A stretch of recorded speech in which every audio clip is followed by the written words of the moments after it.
सुरेंद्र राजपूत जी, सवाल यही है कि किसी की आशा आपकी पार्टी में किसी के लिए निराशा तो नहीं बन जाएगी?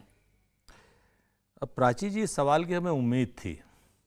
सच बात तो ये है कि आशा निराशा, तो हमारी आशा भारतीय जनता पार्टी की निराशा में तो परिवर्तित हो ही गई है, इसमें तो कहीं कोई बात ही नहीं है। और पिछले 10 सालों में भारतीय जनता पार्टी की ऐसी सबसे बुरी हार, ये इकलौती हार है जब ये कांग्रेस की पूरी सीटों से आधे से भी कम आए हैं। हम 136 आए और ये लोग जो हैं 66 आए, यानी आधे से भी कम है। तो इनका ये जो ऑपरेशन ये वो आशा निराशा सारी चीजें फेल हैं। एक बात। दूसरी बात, अब सीधे मुद्दे पर आते हैं जिस पर जफर भाई भी परेशान है, आप भी परेशान हैं। तो महत्वाकांक्षा सबकी है। हम जफर भाई की तरीके से नहीं है कि हम झूठ बोलें कि नहीं साहब, राजनीति में हम हिमालय जाने के लिए आए हैं। सिद्धरमैया साहब भी मुख्यमंत्री बनना चाहते हैं, खुले रूप से कहा उन्होंने। और जो है डीके शिव कुमार साहब भी बनना चाहते हैं, और जितने विधायक हैं सब में ताकत है बनने की, क्यों नहीं बनेंगे।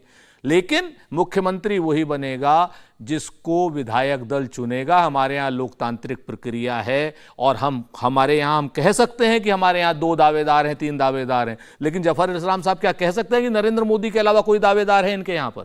अगर इनकी हिम्मत हो तो ये कहें कि नरेंद्र मोदी के अलावा प्रधानमंत्री पद के दावेदार जफर इस्लाम हैं, या राजनाथ सिंह हैं, या नितिन गडकरी हैं, या फिर अमित शाह हैं, या क्या नाम योगी जी हैं। अगर इनकी हिम्मत हो तो कहें। हम तो कह रहे हैं कि हमारे यहाँ 2 दावेदार हैं और 2 से भी ज्यादा हो सकते हैं, और जो भी चुना जाएगा वो मुख्यमंत्री पद पर रहेगा, और जो नहीं चुना जाएगा वो निश्चित तौर पर संगठन में भी और सरकार में भी सेवा करेगा। आपने कहा कि सवाल आपको एक्सपेक्टेड था, तो मैं इसी पर आपसे सवाल कर रही हूँ। एक्सपेक्टेड क्या इस वजह से तो नहीं था क्योंकि कांग्रेस में आप झेल रहे हैं कैसे विधायक दल के नेता ने एक सीएम को चुना, और कैसे उसी सरकार का एक नुमाइंदा कैसे अब जमीन पर उतरकर अपनी ही सरकार के खिलाफ मोर्चा खोल रहा है। हम इसलिए एक्सपेक्टेड था कि हम 2014 से पहले प्राची हम अपने मीडिया के मित्रों को देखते थे कि वो विरोधियों के सरमौर बने होते थे, विरोधियों के मेंटोर बने होते थे, और 2014 के बाद हम ये देख रहे हैं कि उन्होंने सब विरोधियों को अनाथ छोड़ दिया है। विरोध पक्ष का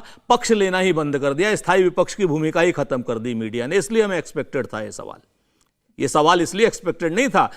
देखिए, कुछ सच आपको भी मानने पड़ेंगे, कुछ सच हमें भी जानने पड़ेंगे। कुछ कमियां आप में भी है, कुछ कमियां हम में भी है। ठीक है, तो दूसरे की कमियां निकालते रहेंगे। नहीं, निकाल नहीं रहे हम। मैं तो इसलिए पूछ रही थी आपसे कि ऐसे तो नहीं किसी की निराशा आपकी पूरी सरकार के लिए हताशा बन जाए, क्योंकि आप ही की सरकार के उदाहरण है ना। कांग्रेस का जो सरकार है राजस्थान में, वो उदाहरण ले लीजिए। पंजाब में आपके साथ क्या हुआ, वो उदाहरण ले लीजिए। मध्य प्रदेश में आपके साथ क्या हुआ, वो उदाहरण ले लीजिए। इसलिए मैंने आपसे सवाल पूछा है, और मेरा कोई इसके पीछे मतलब नहीं है। आज के दौर में, जिसको कह सकते हैं कि आज के दौर में ये परिस्थितियां कैसे निर्माण हुई। लोकतंत्र में मतभेद होना आवश्यक है। जहां पर लोकतंत्र में जिस दल में मतभेद नहीं होंगे, इसका मतलब उस दल में लोकतंत्र नहीं है, वो डेडवुड है, वो ऑटोक्रेटिक बिहेवियर करता है, वो डिक्टेटोरियल बिहेवियर करता है। हम मानते हैं हमारे यहां मतभेद हैं, और स्वस्थ लोकतांत्रिक परंपरा के अंतर्गत हम मतभेदों को सुलझाते हैं और सब लोग खुशी खुशी अपना काम करते हैं। इंडिया टीवी हर वक्त हर जगह डाउनलोड करने के लिए सर्च करें